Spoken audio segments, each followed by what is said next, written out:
Merci Maïwen de participer à cette masterclass confinée. Comme tu le sais, l'école Courtrajmel a été fondée par Lajli l'année dernière, qui a monté la section cinéma. Moi, j'ai rejoint cette année pour monter la section art et images. Et donc voilà, on a tous nos étudiants aujourd'hui, ceux de la section art et images, ceux de la section cinéma qui sont là. Et même en direct, Monsieur Lajli qui apparaîtra sur ton écran à un moment s'il a une question à poser. Mais il est là avec nous. Je t'avoue que ce qui est magnifique, c'est que tu as tout de suite dit oui. C'est même toi qui as dit, mais je veux faire une masterclass, mais c'est mortel. Donc, quand je l'ai annoncé à tout le monde était super content. Ils ont bien sûr travaillé comme des malades sur tes films. Donc, ouais, mais ça, c'est parce que c'est le confinement et que j'ai pas vu d'être humain depuis un mois. Mais sinon, je t'aurais dit non. Fais gaffe parce qu'ils ont envie quand même de te voir à l'école quand tout ça Ah, mais sera je fini. viendrai, avec plaisir. Ah bah génial. Alors écoute, on va sans plus tarder. La première question, en fait, c'est Tur. Il va parler et tu vas le voir apparaître direct. Alors Tur, vas-y, balance ta question. Ma question, en fait, c'était savoir comment on fait pour transformer des expériences intimes, perso et si sensibles en scénario pour le public, tout en étant juste et tout, parce qu'il y a beaucoup de films où c'est de la vie privée, et pourquoi? Est-ce qu'il y a un but dans ça, de montrer pourquoi on devient une personnalité ou quelque chose en particulier? Déjà, c'est une question qui revient tout le temps et qui a tendance à me mettre pas mal à l'aise, mais ça m'énerve parce que j'ai cette étiquette-là, mais je pense que tous les artistes, en fait, le noyau dur de leurs inspirations, c'est quand même leurs émotions. Et une émotion, on n'est pas obligé de la vivre pour la ressentir, mais on est obligé d'être happé par quelque chose qui nous appelle. Et donc, c'est forcément, ça a des résonances avec soit qu'on a vécu, soit qu'on n'a pas vécu. Enfin, pour moi, c'est comme si il y avait une histoire d'amour qui commençait. Quand on rencontre quelqu'un, on a l'impression qu'on l'a toujours connu. Enfin, moi, c'est l'effet que ça me fait. Et j'ai l'impression qu'au cinéma, quand il y a un sujet qu'on veut faire, c'est comme si on l'avait toujours connu, qui nous habite, c'est une obsession en fait. Et mes histoires personnelles ne sont pas toujours des obsessions. Mais détrompez-vous, ma matière n'est pas toujours ma vie personnelle. C'est des émotions que je traverse, mais elles m'appartiennent pas. C'est des émotions qui appartiennent à tout le monde. Et en plus, en fait, je m'acharne à faire sentir, à faire sentir que les acteurs sont vrais, la véracité. Mais la véracité, elle n'a rien à voir avec la vérité. Voilà. C'est qu'un acteur peut être vrai sans jouer des choses qui parle de la vérité de ma vie. Il y a une grande nuance. C'est-à-dire que moi, plein de fois, bien sûr, ça m'est arrivé d'écrire des scènes qui m'étaient totalement arrivées mot pour mot, mais je me rends compte que dans le scénario, ça marche pas, ou alors ça marche au scénario et puis je les tourne et ça marche pas. Donc en fait, c'est pas vrai que je raconte mes histoires personnelles. Non, je m'en sers, je me sers de mes émotions personnelles, mais comme tout artiste en fait. Voilà, mais je traîne cette étiquette de quelqu'un qui raconte sa vie dans les films. Peut-être parce qu'ils sont quand même des fois un peu plus perso que d'autres. Ou en tout cas, tu acceptes de partager beaucoup plus de toi que beaucoup d'artistes, je pense, tu vois. Je pense à moi d'ailleurs. Moi, je partage peu du personnel. Je comprends pas, sauf que, en fait, c'est souvent une question d'épaisseur du déguisement.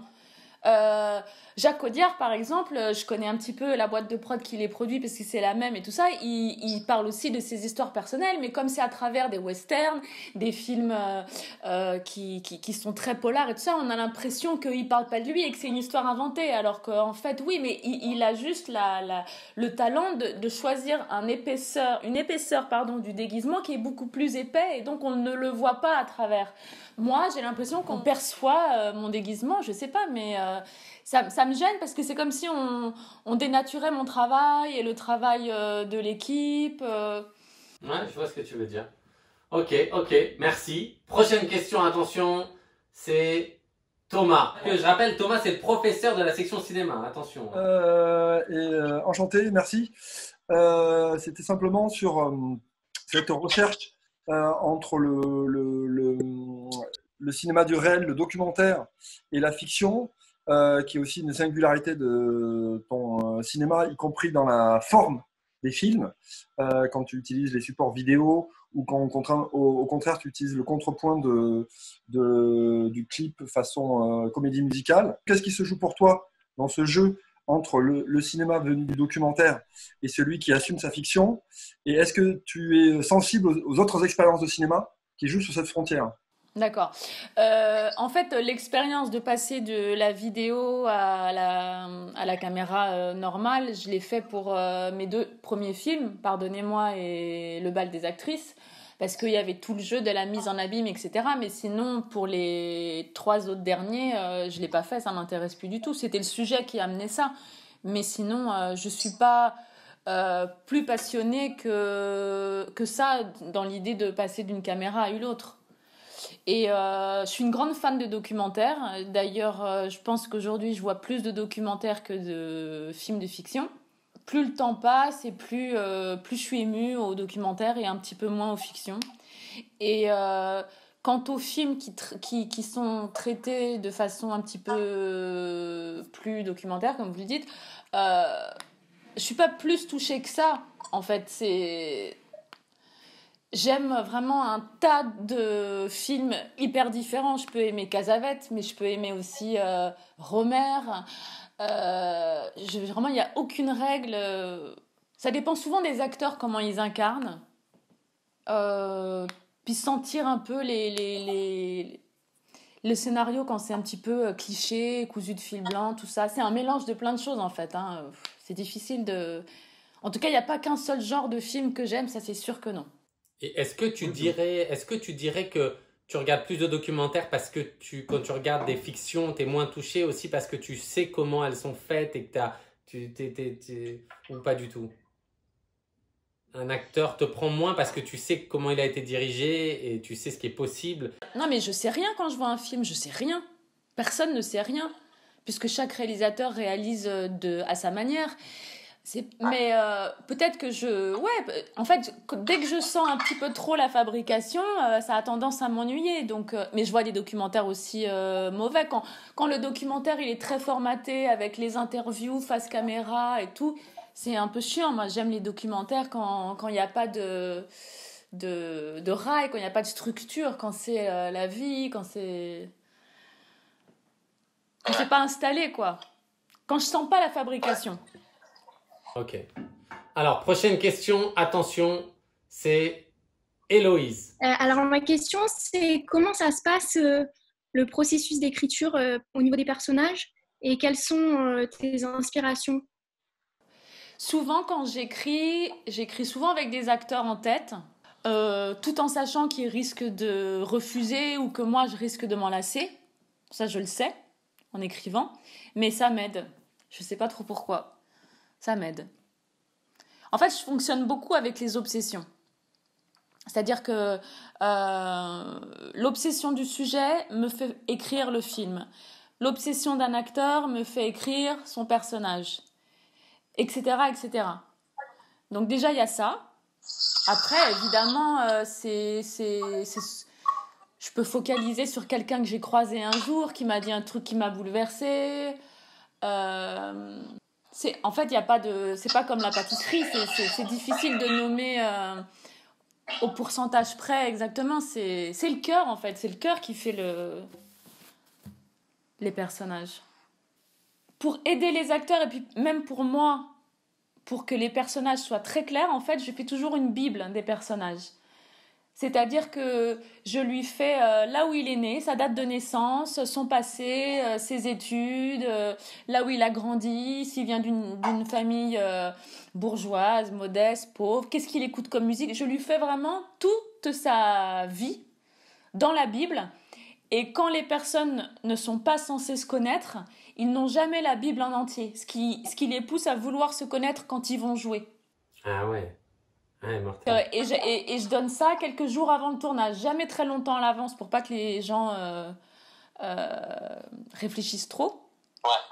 Et je leur donne un par un. Voilà, chacun de leur côté, ils ont leur Bible. Mais question bête, parce que moi je fais pas de fiction. La Bible, ça complète le scénario. Le scénario, ils l'ont lu, mais par contre, la Bible qui décrit chaque personnage, ça c'est la seule chose que tu donnes indépendamment.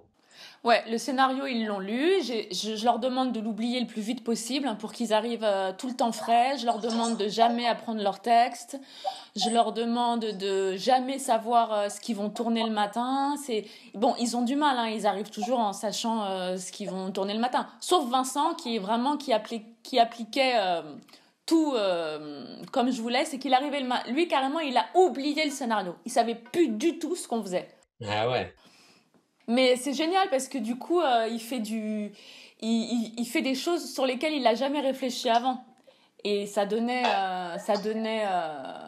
c'était flamboyant. Enfin, moi, je l'ai trouvé flamboyant, quoi. Question suivante de Tia. Si, en fait, parce que tu as un peu répondu à ma question, c'était quelle place laisses-tu à l'improvisation dans tes dialogues? Et pour la deuxième question, du coup, comment gères-tu la coécriture de tes scénarios?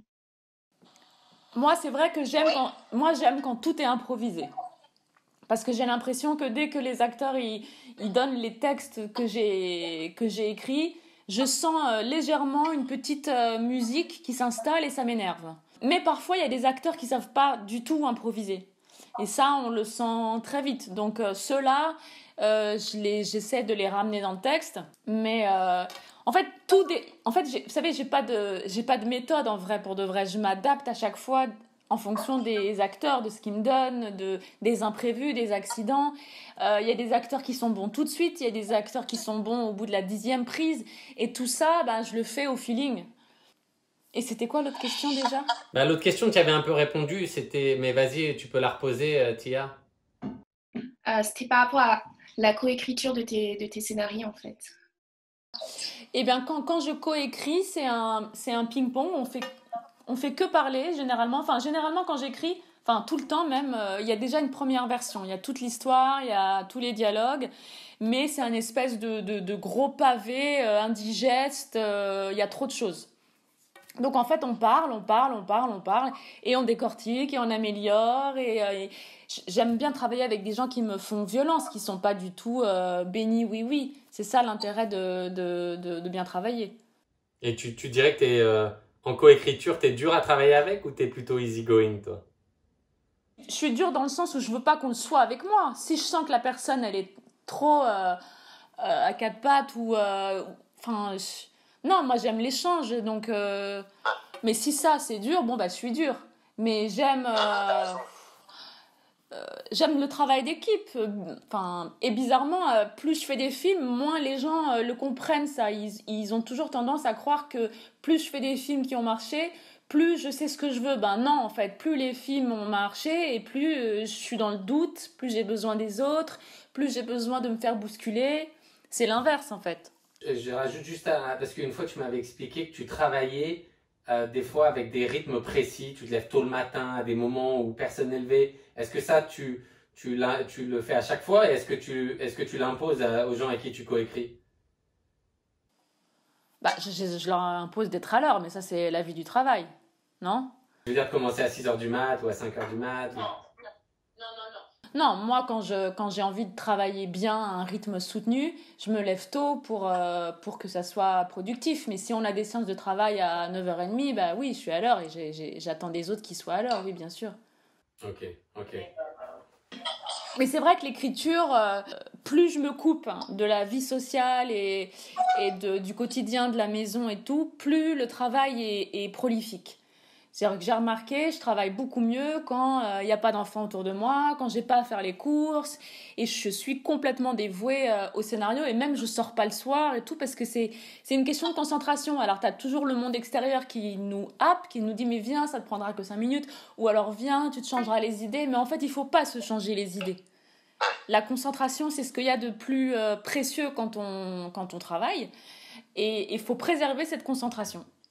Prochaine question de Florence. Attention, Florence, c'est à toi. Tu peux mettre ton micro. Avant toute chose, je crois que je suis obligée de te dire que Police est une de mes grosses claques au cinéma. Et du coup, félicitations. Merci, bisous. Et ma première question, c'est par rapport à la préparation de tes films. Donc, tout le travail que tu fais en amont. Au niveau des acteurs, est-ce que tu répètes beaucoup avec eux? Bon, tu as un petit peu répondu à la question. Et aussi, avec les acteurs non pro? Est-ce que tu as un travail préparatoire avec eux? Et aussi au niveau du découpage de ton film, vu qu'on a quand même l'impression qu'il y a beaucoup de part d'impro dans tes films, comment tu prépares ton découpage? Est-ce qu'il est complètement bousculé au moment du tournage? Alors, la préparation des acteurs, en fait, tout dépend de ce qu'ils ont à jouer. Pour Police, ils se sont préparés, ils ont fait 1 mois de stage intensif avec des horaires d'école. C'était 10h, 16h, je crois. Ils étaient dans une salle de classe avec des policiers. Il y avait tout un programme, il y avait des documentaires, il y avait des policiers qui parlaient de leur quotidien, ils leur faisaient des schémas pour comprendre un petit peu la hiérarchie, tout ça. Je faisais tout ça pour que, au moment du tournage, pour que les acteurs soient à l'aise avec le vocabulaire, le jargon policier. Parce que sinon, j'étais sûre que ça allait se sentir. S'ils découvraient les mots, je dis n'importe quoi, brigadier, s'ils savent pas ce que c'est que être brigadier, la différence entre un brigadier et un commissaire, sans le stage, ils ne savaient pas comment on pouvait arriver au statut de commissaire. Donc c'était important qu'ils connaissent tout le cheminement de la police. Donc il y a eu ce stage-là pour la police, mais en revanche pour Mon Roi, les acteurs ils se sont pas préparés, non. Et je fais pas de répète, jamais. Parce que pour la simple et bonne raison, c'est que ils sont à l'aise dans les répètes parce qu'il n'y a pas d'enjeu, il n'y a pas de caméra. Donc c'est là où ils font des trucs super, c'est là où il y a des accidents. Et après, je sais très bien qu'ils arriveront jamais à le reproduire ou ça sera plus aussi magique, etc. Donc moi, je mise sur la pression. Voilà, c'est-à-dire que c'est un saut dans le vide. Il n'y a pas de répétition, il n'y a pas de lecture. On arrive au tournage, il n'y a pas de mise en place, tout le monde se prépare, le stress commence à monter aussi bien pour moi que pour les techniciens, que pour les acteurs. Et quand on tourne, ben voilà, on tourne. Mais la non-préparation a des vertus aussi. Le stress produit beaucoup de choses. T'as jamais eu une mauvaise surprise? Mais tout le temps. J'en ai tout le temps des mauvaises surprises. Il faut faire avec. Non mais attendez, pour chaque scène de mes films, à la première prise, très souvent, je me dis « Oh putain, comment je vais faire ?» Chaque scène, j'ai eu l'impression de jamais arriver à sortir un moment de grâce, un moment de vérité ou un moment drôle. Ou c'est de la dentelle, quoi. C'est pour ça que je tourne à 2 caméras. C'est qu'au moins, quand il se passe un truc magique dans une prise, tous les acteurs sont filmés et j'ai pas besoin de le refaire. Alors après, je le refais tout le temps parce qu'il y a toujours besoin de plans de coupe.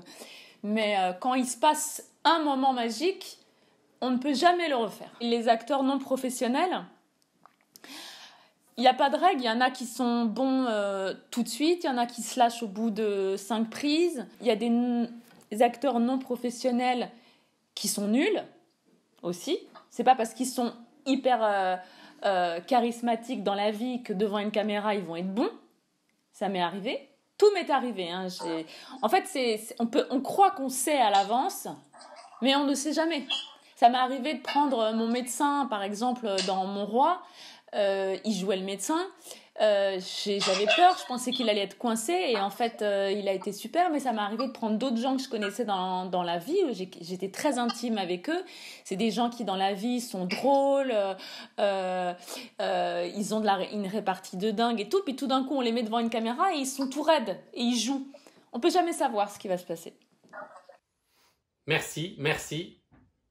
Ils sont tous fascinés. Alors, Vinote, prochaine question. Ouais, salut Maïwen et merci d'être là. Salut. C'est quoi ce fond d'écran rouge Ouais, alors comme Maïwen est la première fois sur Zoom, elle découvre les fonds. Alors si tu regardes, il y en a qui sont dans l'espace, il y en a qui ont des fonds. Tu vas, à mon avis, souvent surprise. C'était un des trucs fun en jour 1, on va dire, ou 2 du confinement. Mais comme toi, tu débarques un mois après, tu découvres. Alors c'est très marrant et très kitsch, quoi. C'est comme un fond vert, si tu veux. Ouais, moi je voulais savoir, est-ce que tu peux nous parler du casting des enfants pour le film Police? Comment tu les as choisis et quelles sont les consignes de direction d'acteurs? Et particulièrement, est-ce que tu peux nous parler de la scène où il y a la maman, où il y a un enfant qui est séparé de sa maman. Est-ce que tu peux nous dire comment tu l'as conçu et comment ça s'est passé sur le plateau de tournage? Merci. Alors, les enfants, il y avait une directrice de casting exprès pour trouver les enfants. On en a vu plein. Et c'est très compliqué avec les enfants parce que les enfants qui sont à l'aise devant une caméra ne sont pas toujours les enfants les plus intéressants à filmer. D'ailleurs, très vite, j'ai compris que les enfants acteurs qui étaient habitués à faire des pubs, ils arrivent et ils font des mimiques de publicité qui sont insupportables. Ils disent oui, bonjour, oui, je suis très content. C'est comme des robots quelque part. Donc ceux-là, en fait, ils n'étaient pas retenus parce qu'il y avait... Tout était déjà bien rodé. Ils savaient très bien comment plaire pour les gens de la publicité, mais le cinéma, c'est pas pareil. Donc ce petit garçon, il est arrivé au casting et il était complètement fermé. Il est arrivé avec sa maman et il parlait pas. Il me regardait comme ça, un vrai petit sauvage. Et je me disais, lui, il va rien me donner. Et je lui ai expliqué la scène, il disait rien. Et quand j'ai tourné la scène aux essais, il s'est tout de suite mis à le vivre, mais vraiment le vivre, pas le jouer, le vivre. Donc très vite, quand j'ai vu que ce qu'il me donnait, j'ai tout de suite voulu arrêter. Je lui ai dit, arrête. C'est très très bien, mais est-ce que tu seras capable de me redonner la même chose sur le film ? Il disait un petit oui, mais c'est un mystère pour moi, ce petit garçon, c'est un miracle. Je sais pas comment ça s'est passé dans sa tête. Moi, j'essayais toujours de le ramener au fait que c'était un film, que c'était un travail, etc. D'ailleurs, je lui ai dit, tu sais, il y aura du monde le jour du tournage, il y aura plusieurs caméras, des acteurs et tout ça. Ça va être intimidant, mais toi, ce que tu vas me donner, c'est vraiment du travail. Tu vas me donner quelque chose. Donc moi, pour te remercier de ce que tu vas me donner, j'aimerais bien t'offrir un cadeau pour te récompenser. Et tout de suite, il m'a dit, moi, j'aimerais bien un hélicoptère télécommandé. Donc, il n'a pas perdu de temps et je lui ai dit OK. Et le jour du tournage, je lui ai offert son hélicoptère. Mais le jour du tournage, il est venu avec il jouait avec sa maman, ce qui aidait aussi, je pense. Mais il savait très bien que sa maman, elle était là, qu'ils vivaient ensemble, qu'elle allait repartir avec lui. Donc, je ne sais pas comment il a vécu cette scène. Ce qu'on voit dans Police, c'est une seule prise. Quand à la fin de la scène, on me voit, moi, le prendre dans les bras, en fait, j'avais déjà coupé, mais ma cadreuse continuait à filmer, elle avait envie. Et donc, ce qu'on voit à l'écran de moi en train de le consoler, en fait, je lui disais à l'oreille, mais c'est fini, arrête, calme-toi, c'est fini, on a coupé. Mais il continuait de le vivre. Et après, quand j'ai été dans la salle derrière pour voir les rushs, pour voir la prise, tous les gens, ils étaient très sonnés de ce qui venait de se passer. Et je mettais le son tout bas, donc il y avait des cris, des larmes et tout. Et à un moment donné, je me retourne et en fait, il était dans la pièce, au fond de la pièce, et il continuait à pleurer avec le son qu'il entendait. Donc, c'est pour vous dire à quel point il savait très bien qu'on faisait du cinéma. Il voyait les gens qui regardaient la prise, mais il vivait la scène. Putain, j'en ai des frissons. Donc, en fait, moi, franchement, je n'ai rien fait. C'est juste, j'ai eu énormément de chance de trouver ce petit garçon. Voilà. Merci pour la question aussi. Alors, prochaine question de Joyce. Bonjour. Salut. Bonjour. Bonjour, merci beaucoup. J'ai une question par rapport à Police aussi, qui rejoint un peu la question de Vinote. Pour savoir, mais vous avez un petit peu répondu déjà, donc comment gérer le paradoxe, entre guillemets, entre faire un film sur la protection de l'enfance et du coup pouvoir susciter autant d'émotions chez des enfants lors d'un tournage tout en les protégeant. Parce que justement, je m'étais posé la question par rapport à ce petit garçon-là et j'aurais voulu savoir aussi, mais là vous avez bien répondu, donc il savait bien que c'était un tournage et tout, mais même c'est assez...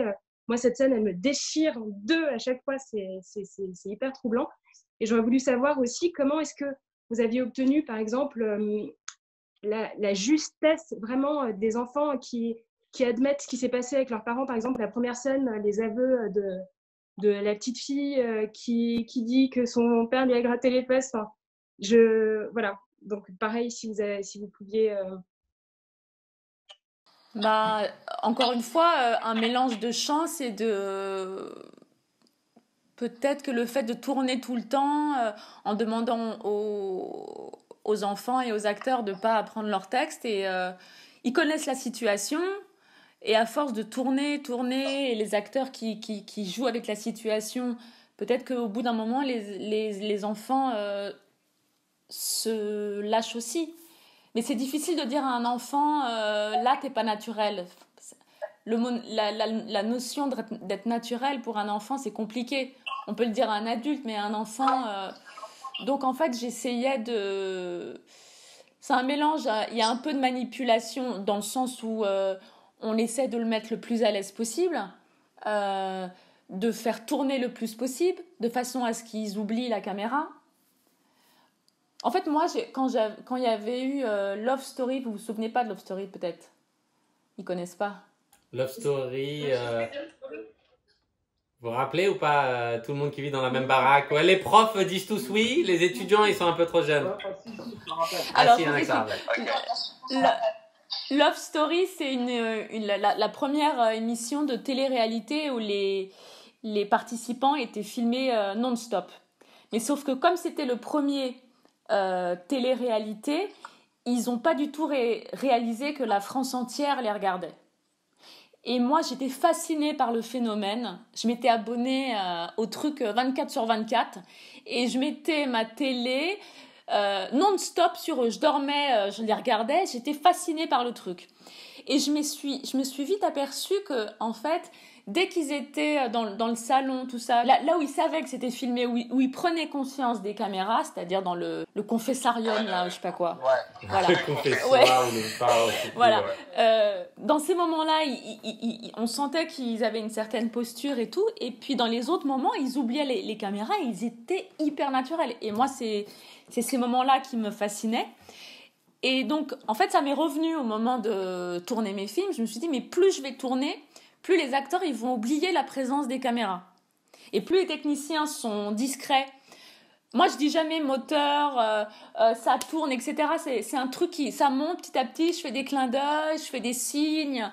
Mais j'évite le fameux gros moteur, ça tourne, action. Parce que c'est des mots comme ça qui paralysent la technique et les acteurs. Et hop, tout de suite, ils sont dans un costume. Alors que si les caméras tournent comme ça au fur et à mesure avec un petit signe, des clins d'œil, ben les acteurs, en fait, c'est un prolongement de leur vie tout d'un coup de jouer. Et j'essaie de pas couper les caméras. Ou alors quand je coupe, y a une caméra qui filme encore et puis l'autre on est en train de la recharger. Donc en fait les acteurs ils se rendent jamais compte à quel moment ça tourne, à quel moment ça tourne pas. Et au fur et à mesure en fait ils oublient leur costume d'acteur. Et c'est ça qui est bien avec les caméras numériques, c'est que les prises elles peuvent durer 40 minutes, 50 minutes. Donc au bout d'un moment, ils lâchent l'affaire, ils oublient quoi. Parce qu'avant, quand il y avait des caméras pellicules, ça durait 10 minutes. Et puis on disait on recharge, et là il y avait tous les acteurs qui se relâchaient, qui étaient eux-mêmes. Et puis hop, dès qu'on rechargeait, la machine elle repartait, la concentration revenait. Et en fait, c'est tous ces trucs-là que j'essaie de casser, c'est-à-dire que moi, je ne veux pas qu'on coupe, parce que quand on coupe, il y a la maquilleuse qui vient, qui fait un raccord, il y a le coiffeur qui remet une mèche, il y a le chef-op qui remet une ampoule, et tous ces détails-là font que les acteurs, ils se relâchent, et après, on ne retrouve jamais l'énergie d'avant. Et tu voulais ajouter un truc, Joyce? Vas-y. Oui, j'ai oublié une partie de la question aussi. Concernant l'exemple spécifique du camp de Rome, en fait, toute la scène, si vous pouviez nous en parler un petit peu, parce que pareil, elle est hyper poignante et elle est vraiment vive de véracité, enfin, en tout cas comme je l'imagine, et j'aurais voulu savoir comment est-ce que ça a été organisé, comment vous avez pu approcher ces enfants-là, parce que c'est pas des communautés qu'on voit beaucoup à l'écran. Et voilà, c'est bon, j'ai fini. Alors, c'est que des gens qui ont leur papier. De toute façon, malheureusement, on ne peut pas prendre des gens qui n'ont pas leur papier. Et puis, le camp de Rome, on a tout reconstruit, en fait. Donc, c'était long pour la déco. Mais c'est tout, tout construit. Je crois que c'était beaucoup d'enfants avec leurs parents. Et puis, en fait, on fait tout comme du live. C'est-à-dire que moi, je tourne dans l'ordre chronologique du film, toujours. Et les enfants, en fait, on les mettait en situation. En fait, ce qui est très long, c'est à mettre en place les acteurs dans le lieu du décor, de faire comprendre la situation. Et une fois qu'on tourne, ça y est. C'est très rare qu'on la refasse. Donc peut-être que cette scène des Roumains, il y a dû peut-être avoir 6 caméras ce jour-là pour pouvoir tout filmer de partout. En fait, je le tournais oui, un peu comme un documentaire. Sauf que moi, je dis, tu refais ça, tu refais ci, pour essayer de capter des moments de vérité. Ouais. En tout cas, j'ai jamais dit à un enfant, il faut que tu pleures, mettez-lui des larmes, jamais. Que ce soit les Roumains ou le petit garçon avec sa maman. De toute façon, moi, dans les scénarios, j'évite d'écrire ils font en larmes parce que l'acteur, de voir cette phrase, après, il va se foutre la pression. Il y a des gens qui pleurent et qui sont très mauvais quand ils pleurent. Donc, je préfère faire monter l'émotion et si ça pleure, ça pleure. Mais c'est pas parce que quelqu'un pleure qu'il va être plus touchant qu'un autre. Émilie, c'est à toi. Salut Maïwen, merci d'être avec nous. Moi, ma question, elle concerne le montage. Donc, t'expliquais que t'accumulais beaucoup de matière, notamment en tournant avec plusieurs caméras, en coupant très peu, etc. Et moi, je pense à plusieurs de tes films où il y a, par exemple, Mon Roi, la double narration. Dans Le Bal des actrices, tu suis toutes ces actrices différentes, ou dans Police, où, par exemple, on voit une histoire d'abus qui va se retrouver à travers tout le film. Comment est-ce que tu te débrouilles au montage avec toute cette matière? Je me débrouille pas.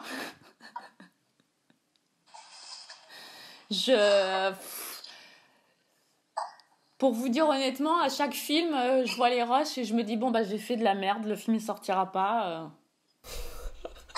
Voilà.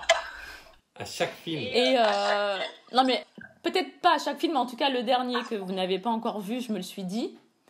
Mais quand même, à chaque film, au montage, je me suis dit, mais c'est catastrophique, en fait. J'ai honte. Et à chaque fois, il y a ma monteuse qui est extraordinaire, qui travaille, qui me dit, rentre chez toi, laisse-moi travailler 2 jours, tu reviens dans 2 jours. Et puis, elle me montre des trucs qui commencent à me plaire, etc. Mais si j'étais moi toute seule au montage, j'arrêterais tellement je suis affligée de ce que je vois. Même avec des films qui ont reçu un succès énorme, tu t'es dit, t'étais mal avant la projection, quoi, la première projection. Regardez, le montage du Bal des actrices, il a duré 9 mois. D'accord ? C'est super long quand même. Il y avait, je sais pas combien d'heures de rush. Voilà. Après, le montage de Police, il a dû durer 6 mois, mais j'avais 2 salles de montage, 2 équipes. Et le montage de Mon Roi, il a carrément duré 1 an. 1 an, pourquoi ? Parce que je montrais le film et les gens, ils étaient pas du tout emballés, ils n'avaient pas d'empathie pour le personnage de la femme. Donc un jour, j'ai pris toutes mes images du film avec des petits Bristol là, sur un tableau collé avec des aimants. J'ai demandé à mon monteur de me laisser la nuit. Je suis restée la nuit au montage et j'ai pris toutes les cartes et je les ai toutes mis à l'envers. C'est-à-dire en mettant la fin au début. Et le lendemain, il est arrivé, il a vu le tableau. Et je lui ai dit, voilà, tu remets tout comme c'est sur le tableau. Moi, je dors et tu me réveilles quand c'est prêt. Et quand il m'a réveillée, donc il y avait le film à l'envers, mais pas que totalement à l'envers, il y avait des choses on était obligé de mettre à l'endroit et tout ça, mais les 20 premières minutes, je trouvais que ça tenait, qu'on avait de l'empathie, et après ça n'allait plus du tout. Mais en trouvant le truc de commencer par la fin, j'avais l'impression qu'on avait beaucoup plus d'empathie pour elle, et du coup, c'est ce qui nous a donné l'élan pour... on était inspirés, on avait un début, et donc du coup, on arrivait à modifier le reste du montage avec ce nouveau début. Mais lui, il est arrivé parce que j'avais déjà eu une équipe de montage avant avec qui je m'entendais pas, donc avec qui j'ai voulu arrêter. Donc le nouveau monteur, il est arrivé, il a fallu qu'il revoie tous les rushs avec moi, donc ça a pris 1 an. C'est compliqué le montage avec moi. Là, j'ai la conviction d'être dure parce que je pense que c'est difficile de me suivre, je pense. il faut que les monteurs, ça soit des gens très instinctifs. Les monteurs qui me demandent d'expliquer pourquoi j'aime ci et pas ça, et qui ont des stylos de toutes les couleurs, etc. Moi, ça, je peux pas. Je pense que le monteur, il doit être une éponge et de savoir me comprendre à travers mes réactions. Et moi, j'explique mal mes réactions. C'est compliqué de savoir bien parler de son travail. C'est un autre métier d'analyser son travail et d'analyser pourquoi on l'aime, etc. Et donc, j'attends d'un monteur qui soit quelqu'un qui écoute, qui regarde et qui ne fasse confiance qu'à son intuition. Eh ben, merci. Merci Maïwen. Tout le monde est scotché. Prochaine question de Lila. Alors, du coup, bonjour. Je vais te demander... comment tu travailles avec tes proches, le fait que tu aies travaillé avec, par exemple, Joe Star, avec tes amis, avec ce genre de personnes, avec ta famille aussi? Pareil qu'avec les autres. Je dirais même que c'est plus compliqué de travailler avec les proches. Parce qu'on essaie de pas faire sentir la promiscuité sur le plateau. Ça a plutôt des inconvénients de travailler avec les proches, je trouve, hein. Après, c'est compliqué. On travaille avec des gens qu'on aime, qui deviennent proches. Après, on a besoin de refaire des films avec eux. C'est comme ça. Il n'y a pas de règle. De toute façon, je trouve que tout est dur. Voilà. Qu'on travaille avec les proches ou pas les proches. Le tournage, c'est l'étape la plus fatigante de tout le processus du film. C'est la plus démoralisante aussi. Merci. Question de Baptiste. À toi, Baptiste. Bonjour, Maïwen, merci pour j'aimerais d'abord juste prendre le temps de compléter un peu la question de Lila juste avant, parce qu'il y a une chose qui est de tourner avec un amoureux ou quelque chose comme ça, mais il y a aussi un rapport avec les actrices avec lesquelles tu travailles, qu'on retrouve de film en film.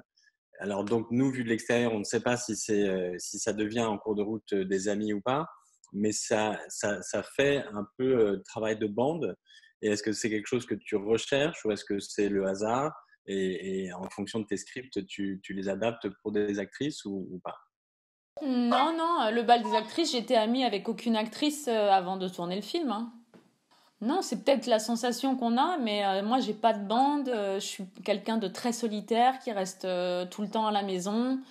Je vois quasiment plus du tout les acteurs avec lesquels j'ai tourné. Peut-être qu'on a cette impression-là quand on voit mes films, je sais pas. Après, je pense que les films, c'est aussi des boîtes à fantasmes. Peut-être que c'est un de mes fantasmes d'avoir comme ça une espèce de famille d'adoption au cinéma, mais la réalité, c'est pas ça du tout. C'est quelque chose, je pense, que j'ai voulu fabriquer sur le film Police ou sur le bal des actrices, mais c'est très très loin de ce que je vis au quotidien. Moi, je suis du côté de l'école de JR, donc Art et Images, et dans nos étudiants, on a pas mal de photographes. Et dans Police, tu incarnes une photographe. Et donc, je voulais te demander d'abord quel était ton rapport à la photographie, si c'était quelque chose que tu pratiquais. Et de manière plus large, quelles étaient dans ton cinéma des sources d'inspiration d'autres formes d'art que le cinéma? Non, je fais pas vraiment de photos. En fait, tout ce qui est technologie, JR, il est bien placé pour le savoir, ça m'angoisse un peu.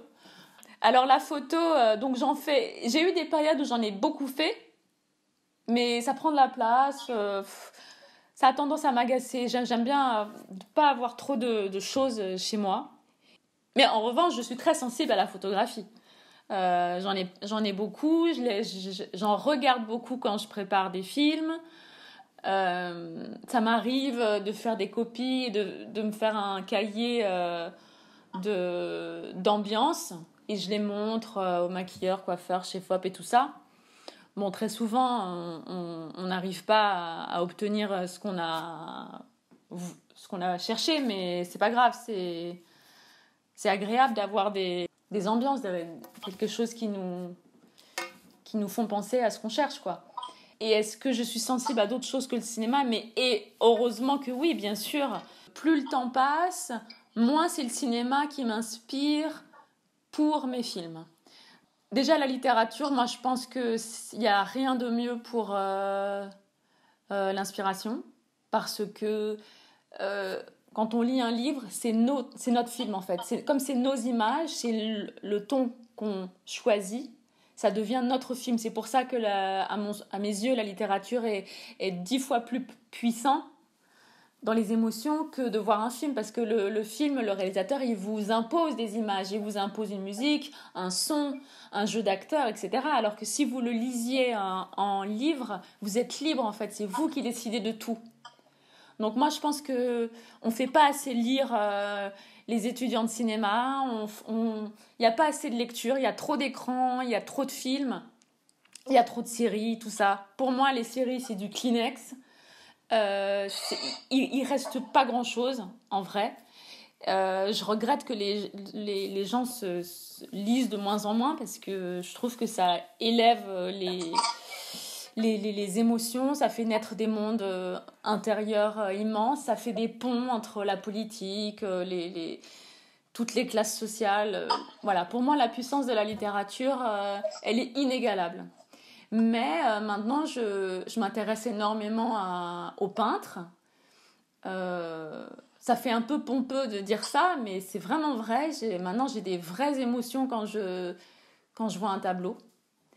Et puis, la musique. Pour moi, la musique, ça rejoint la littérature. C'est-à-dire que quand vous écoutez un morceau qui vous fait planer, qui vous parle, c'est vos images, c'est vos émotions, c'est vos personnages qui rentrent dedans et personne d'autre. Donc en fait, ça a accès à votre monde intérieur qui est immense. Alors que les films, vous êtes passif. Alors que la littérature et la musique, c'est vous qui êtes créatif dans l'imaginaire. Vous créez avec. Mais après, vous savez, la meilleure matière pour s'inspirer, c'est notre vie. C'est écouter les gens, les regarder, poser des questions, la curiosité en fait. Votre meilleur atout, ça sera la curiosité. On croit souvent qu'on forme des étudiants avec une liste de films, etc. Moi, je dirais pas ça. Moi, je dirais, apprenez à être curieux, intéressez-vous à vos voisins, lisez des livres qui vous parlent, peu importe. Ça aussi, je pense pas qu'il faille avoir une liste de livres, irremplaçables de livres. Faut pas lire les grands classiques si on n'en a pas envie. Je pense qu'il faut faire quand même appel à son envie. Mais pour moi, c'est la curiosité, la sensibilité. Regardez, écoutez. C'est un beau message pour tous nos étudiants. Surtout qu'il y a de quoi entre là où ils vivent, là où est l'école, ce qui se passe en ce moment pendant le confinement. Exactement. Moi, je me suis mis à vouloir connaître les films quand j'ai fait des films et pas l'inverse. Mais je pense que si j'avais été cinéphile avant de faire des films, je pense que ça m'aurait empêché. Je me serais sentie trop petite, trop illégitime, trop inculte. Parce que les films, en fait, c'est comme des poupées russes. Vous croyez que vous en avez vu un et que vous êtes cultivé, puis en fait, un film appelle un autre film, et c'est sans fin. C'est sans fin. On n'en finit pas d'apprendre le nombre de films. Et après, on les confond tous, et après, on s'embrouille dans les théories de chaque réalisateur, etc. Il faut apprendre, je pense, à se dire que c'est pas en étant cinéphile qu'on devient un cinéaste. Ça, j'en suis persuadée. Je pense que c'est en devenant curieux, sensible, qu'on devient un cinéaste. Alors, question suivante. Attention. En fait, tu fais le petit Léon Zitrone de la télévision, en fait. Ouais, exactement. Je suis le présentateur, host, j'anime. D'ailleurs, on rappellera à nos téléspectateurs qui nous regardent aujourd'hui, mais surtout à nos étudiants que c'est ton anniversaire, Maïwen, aujourd'hui.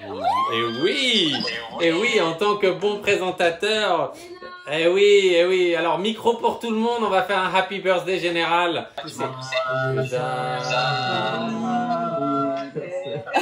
Magnifique, tous les micros.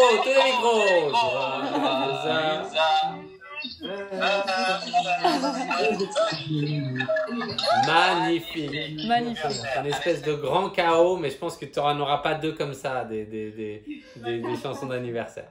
Alors, coupage de micro pour tous. Question suivante.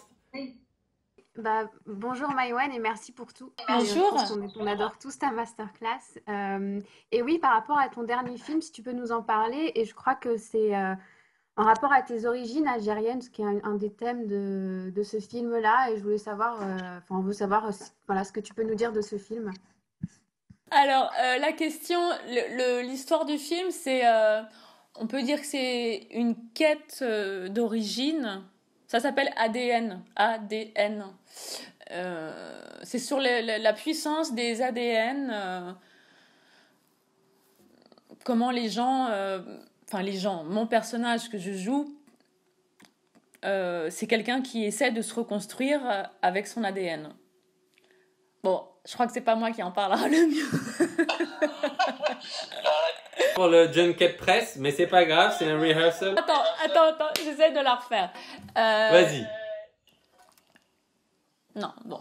Donc le film s'appelle ADN et c'est l'histoire de quelqu'un qui perd quelqu'un de sa famille au début du film et qui cherche par l'intermédiaire de son ADN à se reconstruire, à faire ce qu'on appelle assez vulgairement dans la vie sociale un deuil.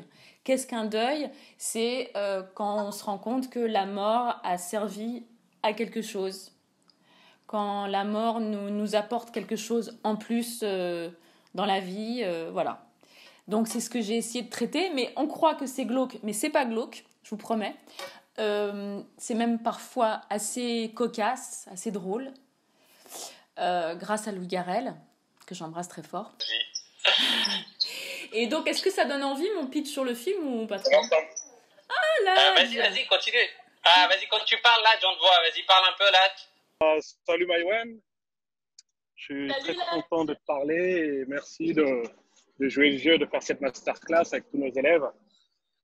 Moi, je suis confiné au Sénégal. Je suis un peu loin de tout ça. Moi, j'avais juste une petite question.